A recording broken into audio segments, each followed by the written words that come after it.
கர்த்தரும் அருமை இரட்சகருமாகிய இயேசு கிறிஸ்துவினுடைய இனிதான நாமத்தினாலே இந்த காணொலியின் மூலமாக என்னுடைய சத்தத்தை கேட்டுக்கொண்டிருக்கிற உங்கள் ஒவ்வொருவருக்கும் அன்பின் வாழ்த்துக்களை நான் தெரிவித்துக் கொள்வதிலே மகிழ்ச்சி அடைகிறேன். உங்கள் ஒவ்வொருவருக்கும் தேவனுடைய கிருபையும் சமாதானமும் உண்டாவதாக என்று சொல்லி கர்த்தருடைய ஊழியக்காரனாகிய நான் இந்த நாட்களிலே வாழ்த்துவதிலே மகிழ்ச்சி அடைகிறேன். அன்புக்குரியவர்களே, நம்முடைய பாரத தேசத்திலே இந்த கொரோனா வைரஸ் என்கிற வாதை நோயானது அநேகரை கொள்ளை கொண்டு இருக்கிறது. அநேகர் மரணத்தை தழுவி கொண்டிருக்கிறார்கள். அநேக நாடுகளிலே கூக்குரலிட்டு எங்களை யார் காப்பாற்றுவது என்கிறதான வேதனையான புலம்பலின் சத்தத்தை எழுப்பிக் கொண்டிருக்கிறார்கள். ஆனால் இந்த காலங்களிலே தேவனுடைய பிள்ளைகளாகிய நாம் ஒவ்வொருவருக்கும் தேவன் நமக்கு முழு பாதுகாப்பு கொடுத்திருக்கிறார். எகிப்தியருக்கு வரப்பண்ணின வாதைகளில் ஒன்றை உங்களுக்கு வரப்பண்ணேன் என்று சொல்லி நாம் ஒவ்வொருவரையும் பாதுகாத்து கொண்டிருக்கிறார். எனவே மன நிறைவோடு நாம் ஒவ்வொருவரும் ஆண்டவருக்கு நன்றி செலுத்த கடமைப்பட்டிருக்கிறோம்.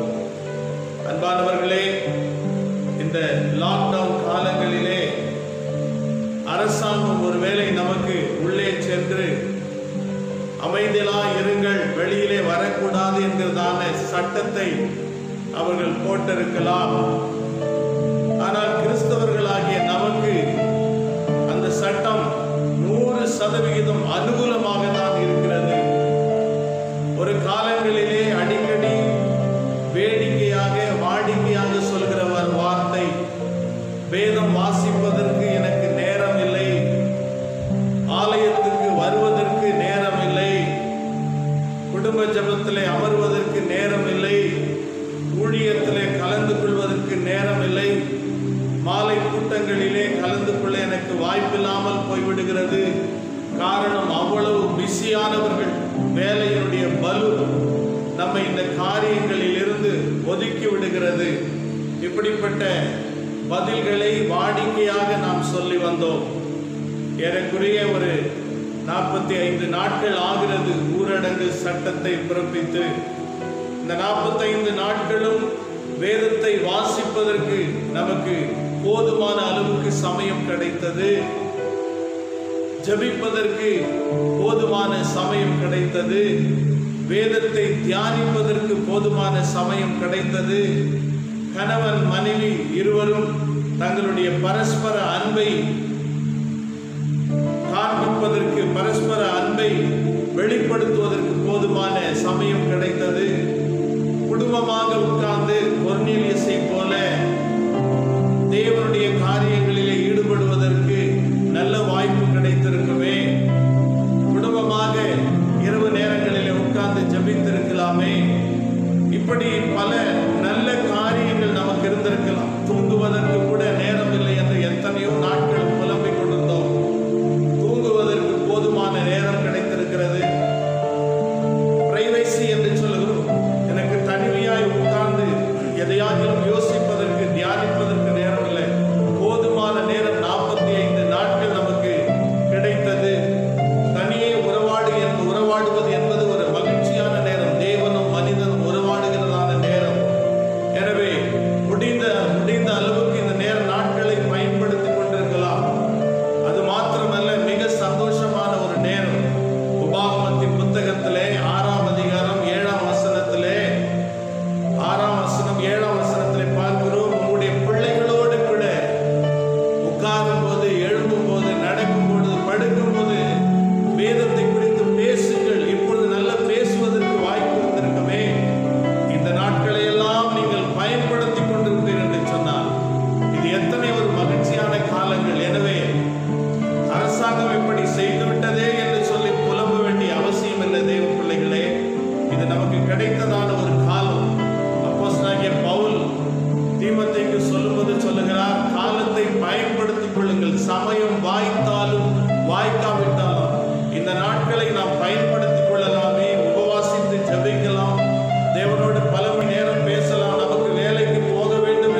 இருக்கிறது.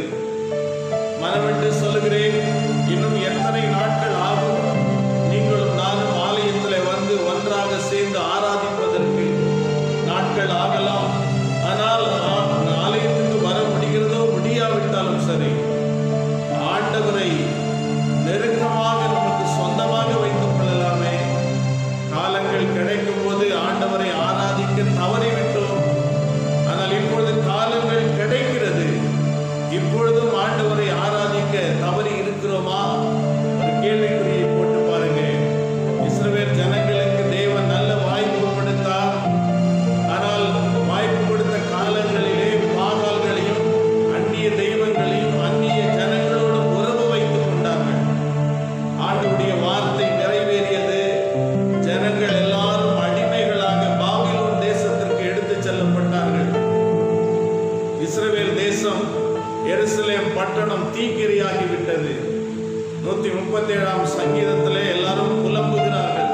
நாங்கள் பாபிலோன் அருகே சீயோனை நினைத்து நாங்கள் அழுதோம் என்று சொல்லி.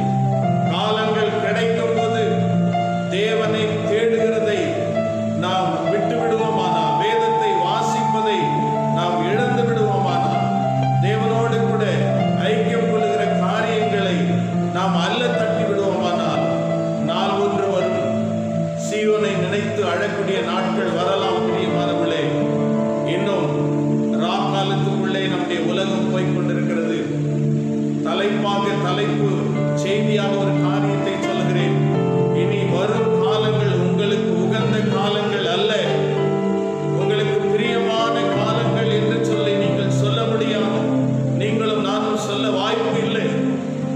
நம்முடைய விருப்பத்திற்கு மாறான காலங்களுக்குள்ளே நாம் அடியெடுத்து வைத்து போய்கொண்டிருக்கிறோம். எனவே இந்த காலங்களிலே ஆண்டவரை தேடி, ஆண்டவரை சொந்தப்படுத்தி, இவர்கள் என் நேச குமாரர்கள் குமாரத்திகள் என்கிற பெயர்களை நாம் பெற்றுக்கொள்வோமானால் இது நமக்கு ஒரு அரிய ஒரு வாய்ப்பாக மாறிவிடும். எனவே இந்த காலங்களை பயன்படுத்திக் கொள்ளுங்கள். கர்த்தர் உங்களை நிறைவான ஆசீர்வாதத்தினாலே உங்களை ஆசீர்வதித்து நடத்துவாராக. நாம் கர்த்தருடைய வார்த்தையை சொல்வதற்கு முன்பாக, பிரசங்கிப்பதற்கு முன்பாக ஒரே ஒரு பாடலை பாடி தேவனை மகிமைப்படுத்தும்படிக்காக நான் விரும்புகிறேன்.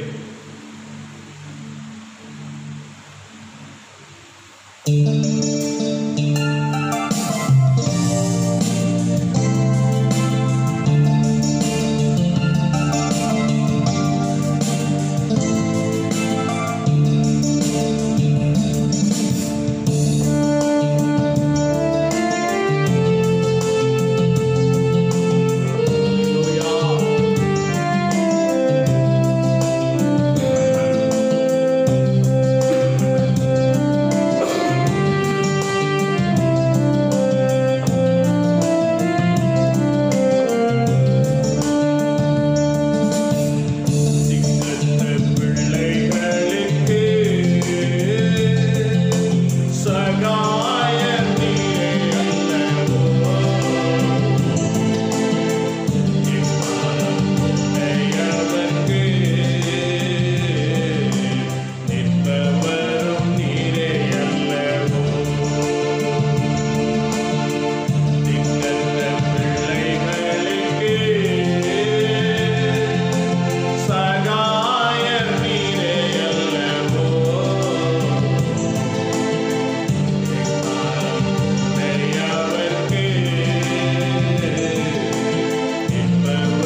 2020ஆம் ஆண்டிலே 4 மாதங்களை கடந்தோம் ஆண்டவரே.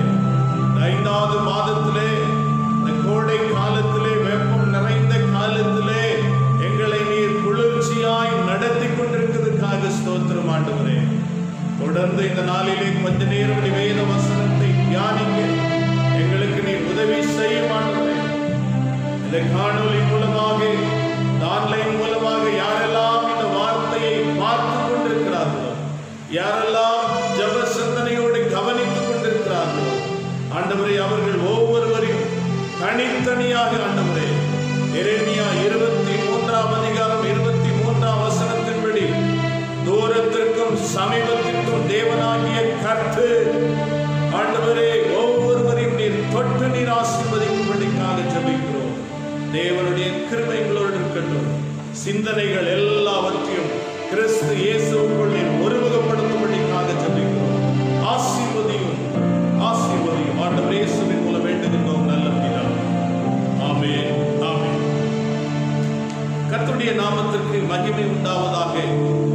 எனக்கு அன்பானவர்களே, இந்த அருமையான நல்ல நாளுக்காக நான் ஆண்டவரை ஸ்தோத்திரிக்கிறேன்.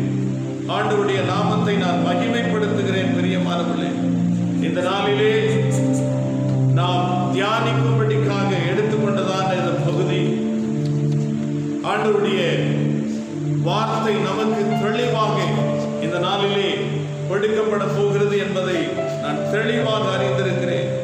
எனக்கு அன்பானவர்களே, இந்த நாளிலே நீங்களும் நானும் ஒரு பகுதியை எடுத்து வாசித்து நாம் தியானிக்க இருக்கிறோம். அன்பானவர்களே, சங்கீதங்களின் புத்தகத்திலே 20ஆம் சங்கீதம் 4வது வசனத்தை நாம் பார்க்கிறோம். அவர் உமது விருப்பத்தின்படி உமக்கு தந்தருளி உமது ஆலோசனைகளை எல்லாம் நிறைவேற்றுவாராக. அவர் உமது விருப்பத்தின்படி உமக்கு தந்தருளி உமது ஆலோசனைகளை எல்லாம் நிறைவேற்றுவாராக. எனக்கு அன்பானவர்களே, இந்த நாளிலே நாம் வேதத்தை தியானிக்கும்படிக்காக, இந்த நாளிலே உங்களோடு கூட பேசும்படிக்காக ஆண்டவரிடத்திலே நான் ஜெபித்துக் கொண்டிருக்கும் போது தேவனாகிய கர்த்தர் என் இருதயத்திலே அவர் துண்டிதனான காரியம் இந்த 20ஆம் சங்கீதம் 4ஆம் வசனம், பிரியமானவர்களே, அவர் உனது மன விருப்பத்தை நிறைவேற்றுவார், உனக்கு தந்தருள்வார் என்று சொல்லி பார்க்கிறோம். நன்றாக கவனியுங்கள் பிரியமானவர்களே, அவர் நமது மன விருப்பத்தை நமக்கு தந்தருளுகிறார் என்று சொல்லி, ஆண்டவர் நமது மன விருப்பத்தை தந்தருள வேண்டுமானால், நிறைவேற்ற வேண்டுமானால், முதலாவது ஆண்டவர் நம்மை நேசிக்க வேண்டும். நம்முடைய விருப்பத்தை நிறைவேற்ற வேண்டுமானால், நம்முடைய மன விருப்பத்தின்படி நமக்கு தர வேண்டுமானால், ஆண்டவர் முதலாவது நம்மை நேசிக்க வேண்டும். அவர் நம்மை நேசிக்க வேண்டுமானால் நாம் என்ன செய்ய வேண்டும்? அவருடைய சத்தத்திற்கு செவி கொடுக்க வேண்டும். அவருடைய சத்தத்திற்கு செவி கொடுத்து கீழ்ப்படிய வேண்டும். இந்த காரியத்தை மாத்திரம் நீங்களும் நானும் செய்வோமானால் நம்முடைய மன விருப்பத்தை அவர் நிறைவேற்றுவார், தந்தருள்வார் என்று சொல்லி, நமது விருப்பம் தேவனுடைய சித்தத்தின்படியையும் தேவ வசனத்தின்படியையும் இருக்க வேண்டும். பிரியமானவர்களே, அப்படி இருக்குமானால் தேவன் நிச்சயமாக நம்முடைய விருப்பங்களை எல்லாம் அவர் நிறைவேற்றுவார். யாக்கோபு 5ஆம் அதிகாரம் 16ஆம் வசனத்திலே வாசிக்கிறோம், நீதிமான் செய்யும் ஊக்கமான வேண்டுதல் மிகவும் பலனுள்ளது என்று சொல்லி. ஆம், நீதிமான் செய்கிறதான ஊக்கமான வேண்டுதல் பலனுள்ளதுதான். நீங்களும் நானும் நீதிமானாக இருந்து ஜெபிப்போமானால் அந்த ஜெபம் மிகவும் வேண்டுதல் மிகவும் பலனுள்ளது என்று சொல்லி நாம் புரிந்து கொள்வோம். ஆனால் சுயநலமான ஒரு ஜெபத்தோடு கூட நாம் செய்வோமானால், நம்முடைய ஆசை இச்சைகளை நிறைவேற்றிக் கொள்வதற்காக ஜெபம் செய்வோமானால் அந்த ஜெபம் தேவனுடைய பார்வையிலே அங்கீகாரம் பெறாது. ஜெபிப்பது வேணால் நமக்கு ஒரு திருப்தியை கொடுக்கலாம், ஆனால் அந்த ஜெபத்திற்கு பதில் வராது. அருமையானவர்களே, அப்படியே வந்தாலும் இல்லை என்று வரலாம், காத்திரு என்று வரலாம், அல்லது எஸ் என்று ஆமாம் என்று வரலாம், ஏதோ ஒரு பதில் வரும். ஆனால் உன்னுடைய ஜெபத்திற்கு பதில் வந்ததா என்று சொல்லி பார்க்க வேண்டும். எனவே நமக்கு ஆண்டவர் நம்முடைய ஜெபத்தை அவர் கேட்க வேண்டுமானால் நாம் செய்ய வேண்டிய காரியம் 145 சங்கீதம் 19 வசனத்தில் இப்படி வாசிக்கிறோம், அவர் தமக்கு பயந்தவர்களின் விருப்பத்தை நிறைவேற்றுகிறாராம். யாரெல்லாம் ஆண்டவருக்கு பயப்படுகிறோமோ அவருடைய விருப்பத்தை கர்த்தர் நிறைவேற்றுகிறார் என்று சொல்லி நீதிமொழிகளின் புத்தகம் 10 அதிகாரம் 24 வசனத்திலே வாசிக்கிறோம், நீதிமான் விரும்புகின்ற காரியம் அவனுக்கு கொடுக்கப்படும் என்று சொல்லி. இந்த 2 வசனங்களிலே பார்க்கும்போது நீதிமான், அதாவது கர்த்தருக்கு பயப்படுகிறவருடைய விருப்பத்தையும் நீதிமான்கள் விரும்புகிற காரியத்தையும் கர்த்தர் கொடுக்கிறாராம். இவர்கள் இருவரும் இருவருடைய இருதயத்திலே விருப்பத்தை ஆண்டவர் தான் நிறைவேற்றுகிறார் என்று சொல்லி பிலிப்பியர் 2 அதிகாரம் 13 வசனத்திலே வாசிக்கிறோம், தேவனே நமது தயவுள்ள சித்தத்தின்படி விருப்பத்தை நிறைவேற்றுகிறார் என்று சொல்லி.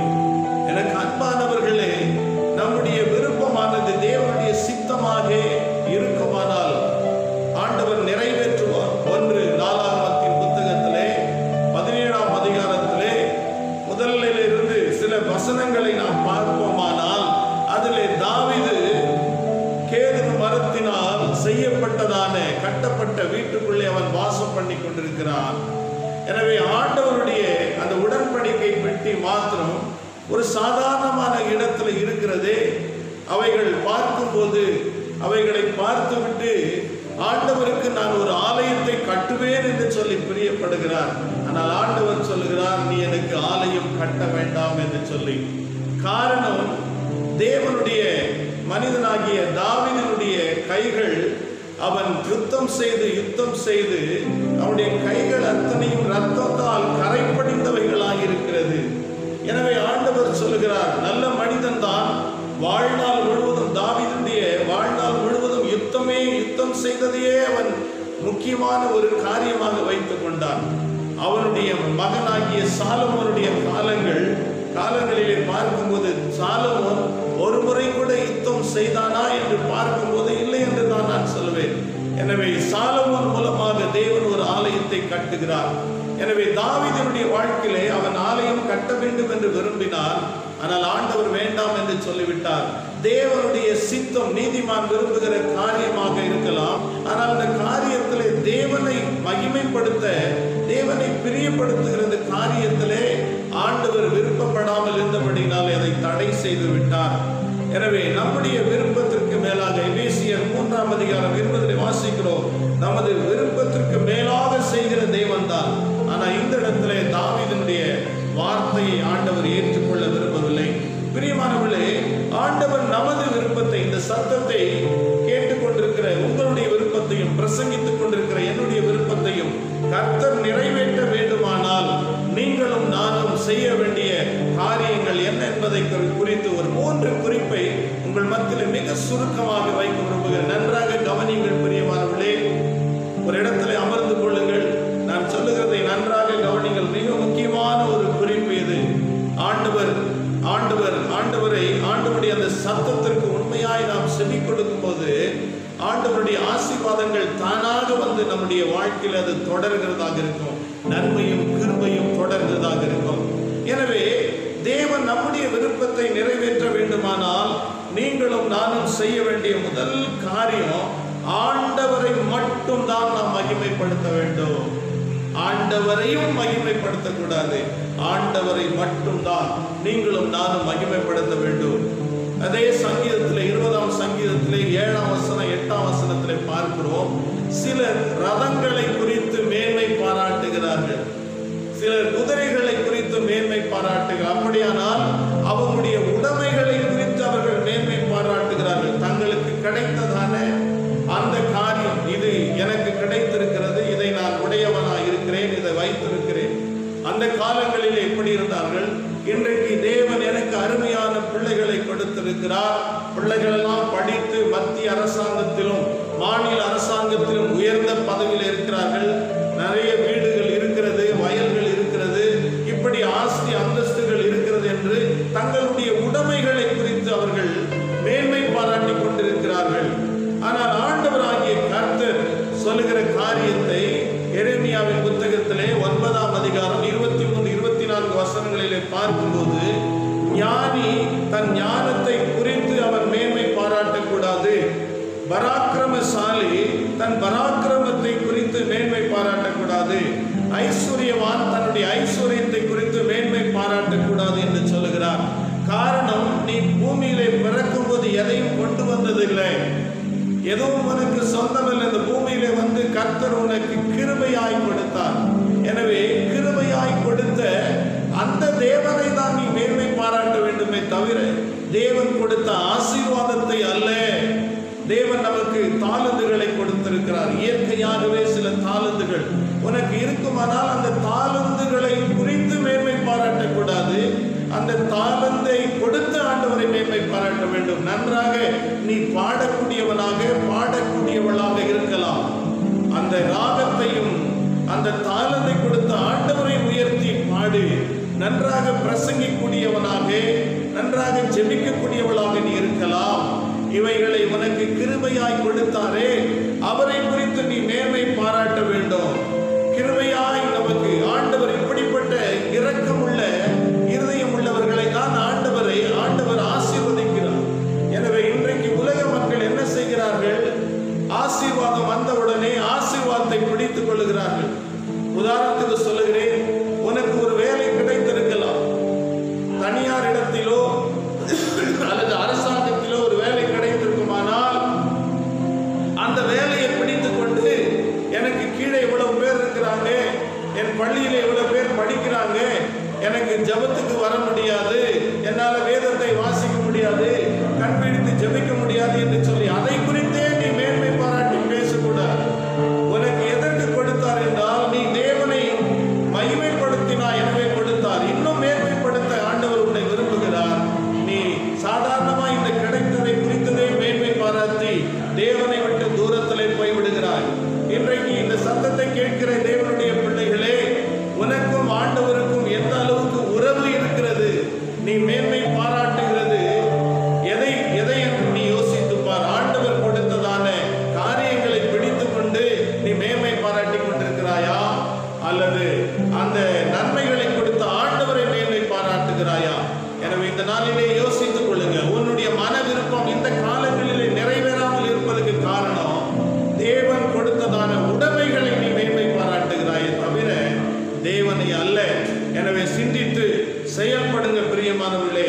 பவுல் சொல்லுகிறார் கலாத்தியர் புத்தகத்திலே 6ஆம் அதிகாரம் 14ஆம் வசனத்திலே, நான் சிலுவையை குறித்து அல்லாமல் வேறு ஒன்றை குறித்து நான் மேன்மை பாராட்ட மாட்டேன் என்று சொல்லுகிறார். யோசித்து பாருங்க, எவ்வளவு பெரிய பணக்காரன், எத்தனை கல்லூரிகளிலே படித்து முடித்தவன், கமாலியனுடைய பாதத்தின் அருகே அவன் உட்கார்ந்து தேவன் அந்த காரியங்களை எல்லாம் படித்து கற்றுக்கொண்டவன். ஆனால் பாருங்க, அவன் சொல்லுகிறான், கிறிஸ்துவை அறிகிற அறிவுக்காக என் படிப்பு, என்னுடைய ஆஸ்தி அந்தஸ்து, என்னுடைய பட்டங்கள், என்னுடைய எல்லா விதமான திறமைகள், சொத்துக்கள் எல்லாவற்றையும் குப்பையும் நஷ்டமாக எண்ணுகிறேன் என்று சொல்ல. யோசித்து பாருங்க, இயேசுவை அறிவதற்காக அவன் எல்லாவற்றையும் இழக்கிறான். ஆனால் இந்த காலத்தில் இயேசுவை விட்டு தூரம் போவதற்கு அவர்களுக்கு கிடைத்த அந்த காரியங்களையே மேன்மை பாராட்டி விடுகிறார்கள். ஜெபிப்பதற்கு நேரம் இல்லை, உபவாசிக்க நேரம் இல்லை, ஆலயத்துக்கு வர நேரம் இல்லை, வேத வாசிக்க நேரம் இல்லை. பவுல் சொல்லுகிறார், இயேசுவை அறிகிற அறிவுக்காக எல்லாவற்றையும் குப்பையுமாக எண்ணுகிறேன் என்று. ஆனால் இந்த காலங்களில் அந்த குப்பைகளை தான் இன்றைக்கு ஜனங்கள் பெருமையாக சொல்லிக் கொள்ளுகிறார்கள். நேரம் இல்லை என்று சொல்லுகிறீர்களே, அப்படியானால் அந்த குப்பைகளை மேன்மை பாராட்டி கொண்டு இயேசுவை பின்னாடி தள்ளிவிடுகிறீங்க. ஏன் உங்களுடைய விருப்பத்தை ஆண்டவர் இன்னும் நிறைவேற்றாமல் இருக்கிறார்? நீ எவைகளை குறித்து மேன்மை பாராட்டுகிறார்? சிந்தித்து தாழ்மையான சிந்தனை உள்ளவர்களாக இருக்கும்போது அதில் தேவன் பிரியப்படுகிறார். கிருபை, சத்தியம், நீதி, நியாயம் போன்ற காரியங்களை நினைத்து நீ மேன்மை பாராட்டி பாரு. கர்த்தர் உன்னை ஆசீர்வதிப்பார். என்னை முதல் காரியமாக ஆண்டவரை மட்டும் மேன்மை பாராட்ட வேண்டும் என்று சொல்லி நான் உங்கள் மத்தியிலே சொன்னேன். இப்போது இரண்டாவது குறிப்பாக ஆண்டவரை மட்டுமே ஏன் மேன்மை பாராட்ட வேண்டும், ஆண்டவரை மட்டும் ஏன் மேன்மை பாராட்ட வேண்டும் என்று சொல்லி, அவரை ஏன் நான் துதிக்கணும், ஏன் ஆலயத்துக்கு போகணும், ஏன் ஜெபிக்கணும் என்கிற பல கேள்விகள் ஒவ்வொருவருக்குள்ளேயும் இருக்கதான் செய்கிறது.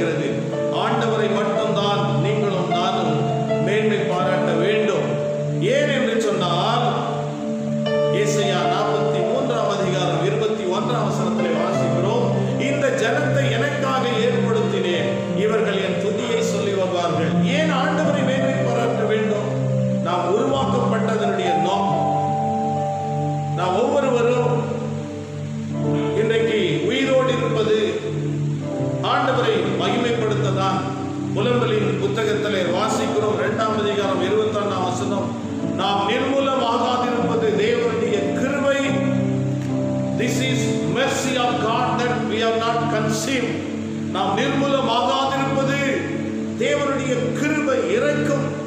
எனவே அதை நினைத்து நாம் ஆண்டவரை மகிமைப்படுத்த வேண்டும். தேவனை மகிமைப்படுத்த நாம் உண்டாக்கப்பட்டிருக்கிறோம். படைத்ததெல்லாம் படைத்தான், மனுவுக்காக படைத்தான். இந்த மனுவை படைத்தான் தேவனை வணங்கும்படிக்காக, தேவனை மகிமைப்படுத்தும்படிக்காக, தேவனை துதிக்கும்படிக்காக. எனவே அன்பானவர்களே, இந்த நாளிலே நான் சொல்லுகிற இந்த காரியத்தை சற்று கவனித்து கேளுங்கள். இன்னும் கொஞ்ச நேரத்தில் நான் நிறைவு செய்ய விரும்புகிறேன்.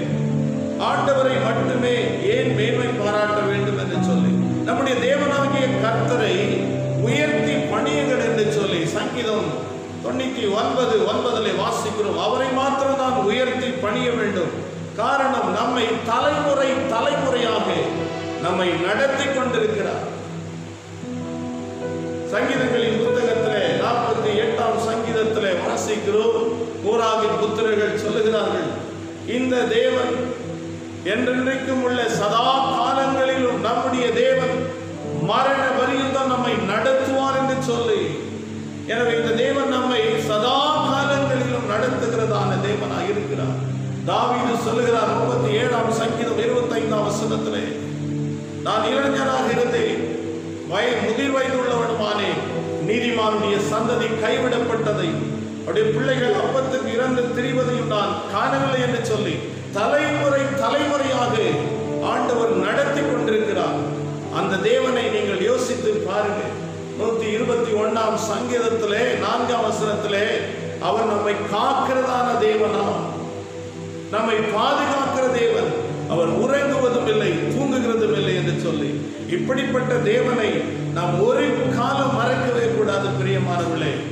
எனவேதான் ஏன் ஆண்டவரை அவரை மகிமைப்படுத்த வேண்டும் என்று சொன்னால், நம்மை பாதுகாக்கிற தேவன், நம்மை போஷிக்கிறதான தேவன், நமக்கு ஆலோசனை கொடுக்கிற தேவன், நாம் போகும்போது நமக்கு பக்கபலனாக, நமக்கு பாதுகாப்பாக இருக்கிறார். நிர்மூலமாகாதபடி நம்மை பாதுகாக்கிறார். பிரியமானவர்களே, ஆண்டவரை நீங்களும் நானும் மகிமைப்படுத்தும் போது நமக்கு இன்னும் அநேக ஆசீர்வாதங்கள் நமக்கு வருகிறது.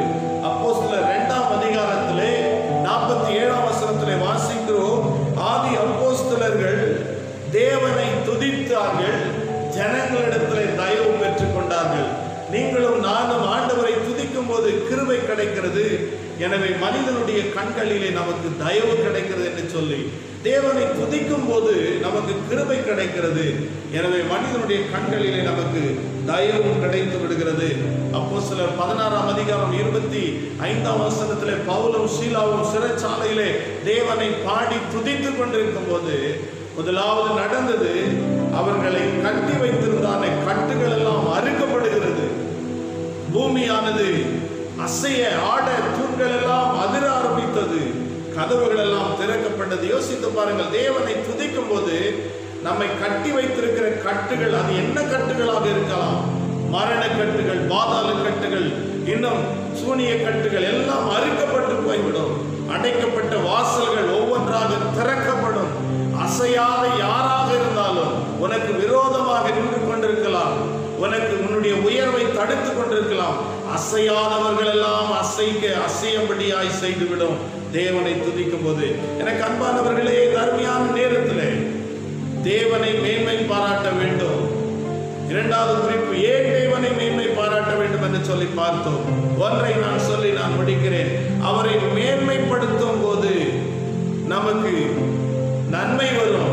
அவரை மேன்மைப்படுத்தாவிட்டால், அவரை துதிக்காவிட்டால், புகழாவிட்டால், மகிமைப்படுத்தாவிட்டால் தீமைகள் தான் வந்து சேரும். மூன்றாவதாக சொல்லுகிறேன், ஆண்டவரை துதிக்காவிட்டால் நமக்கு தீமைகள் வரும் என்று சொல்லி வேதத்திலே வாசிக்கிறோம். ரோமர் 1ஆம் அதிகாரத்தில் 21ஆம் வசனத்திலே வாசிக்கும் போது, உண்மையான தேவன் என்பதை அறிந்திருக்கிறோம். நமக்காக இந்த உலகத்திலே வந்தவர், நமக்காக வாழ்ந்தவர், நமக்காகவே அவர் பாடுகளை சகித்தவர், நமக்காகவே அடிக்கப்பட்டார், அவர் அடக்கம் பண்ணப்பட்டார், உயிரோடு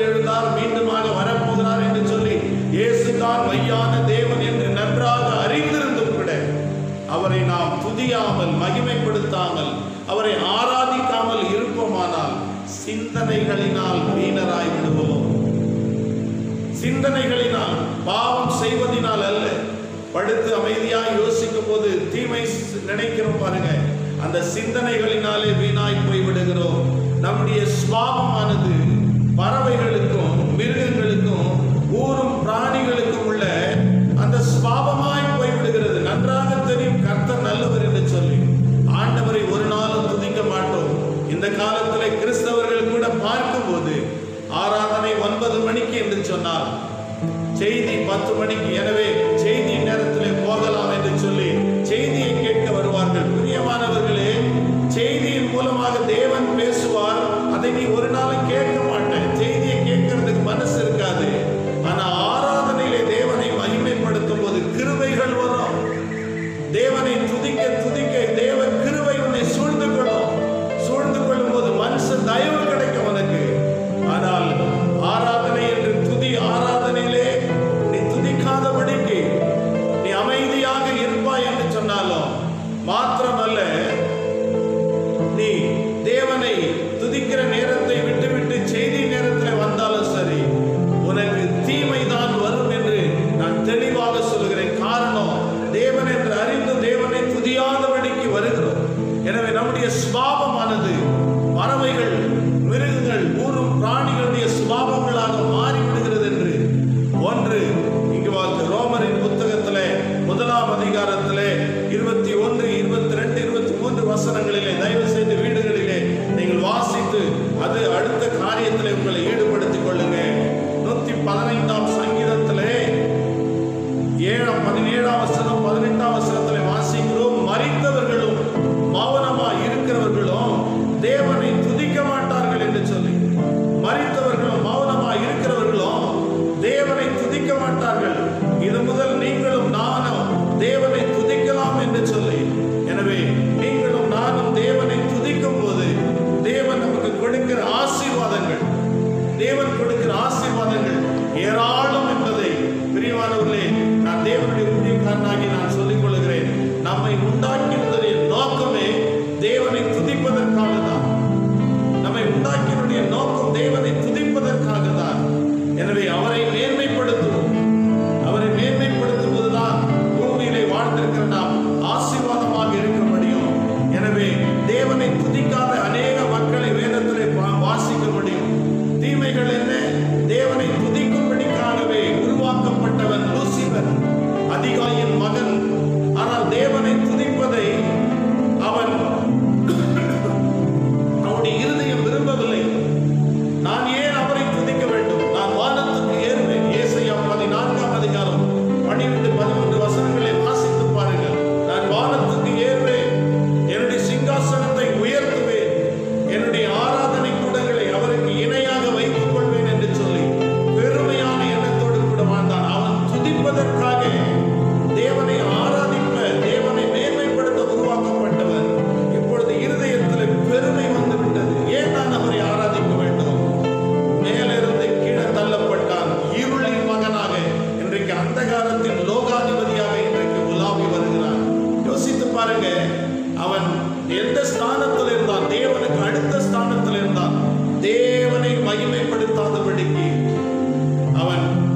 சொல்லுகிறார், சவுலை நான் ராஜாவாக அவன் அபிஷேகம் பண்ணினதை குறித்து கர்த்தர் துக்கப்பட்டார், விசனப்பட்டார். என்னுடைய வார்த்தையை தள்ளி மனிதர்களை பிரியப்படுத்தினார் என்று சொல்லி பார்க்கிறோம். எனவே தேவனை மகிமைப்படுத்த, தேவனை புகழ்ச்சியாக வைக்க நீ தவறி போவாயானால் உன் ஸ்தானத்தை நீ இழந்து விடுவாய். எனவே தேவனை மாத்திரமே நீங்களும் நானும் துதிக்க வேண்டும். எனவே இந்த நாளிலே நீதிமானுடைய விருப்பத்தை தேவனாகிய கர்த்தர் நிறைவேற்ற வேண்டும் என்று விரும்புகிறார். உன்னுடைய விருப்பமானது தேவனுடைய சித்தத்தின்படியையும் தேவ வசனத்தின்படியையும் இருந்து நீ கீழ்ப்படிவாயானால் உனக்கு இந்த ஆசீர்வாதங்கள் வரும். எனவே ஆண்டவரை மட்டும் நீ மேன்மை பாராட்ட வேண்டும். ஏன் ஆண்டவரை மேன்மை பாராட்ட வேண்டும்? ஆண்டவர் நம்மை சிருஷ்டித்தால் நம்மை நிர்மூலமாகாதபடி பார்த்தார். இந்த ரெண்டு காரியங்களும் நீங்களும் நானும் செய்ய தவறி விடுவோமானால் நமக்கு தீமைகள் வந்து சேரும். அந்த தீமைகளை குறித்து இப்பொழுது நாம் சிந்தித்தோம் பிரியமானவர்களே. எனவே இந்த வசனத்தின்படி நீங்களும் நானும் சற்று சிந்தித்து தேவனிடத்திலே ஆண்டவரிடத்திலே தவறு செய்திருப்போமானால் ஆண்டவரிடத்திலே சொல்லி ஒப்புரவாகி ஆண்டவரை சொந்தப்படுத்திக் கொள்ளுங்க. கர்த்தர் தாமே உங்கள் ஒவ்வொருவரையும் ஆசீர்வதிப்பாராக. ஒரு நிமிடம் கண்களை மூடி நாம் ஜெபிக்கலாம்.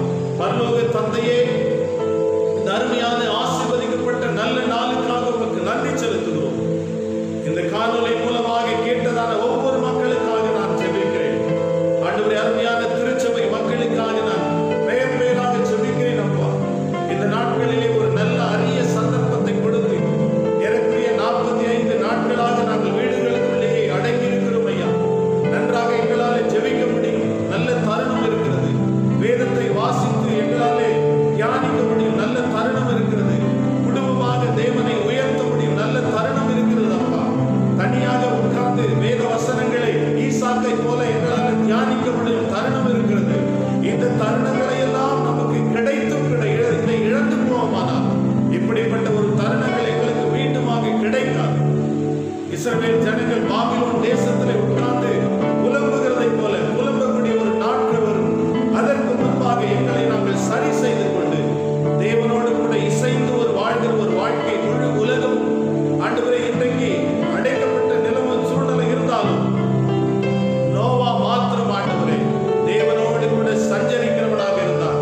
எனவே அழிவில் இருந்து அவன் காக்கப்பட்டான் என்று சொல்லி, எனவே நாங்களும் அழிவில் இருந்து காக்கப்பட வேண்டுமானால் இந்த நாட்களை பயன்படுத்திக் கொள்ள கர்த்தர் எங்கள் ஒவ்வொருவருக்கும் நீ உதவி செய்வீராக.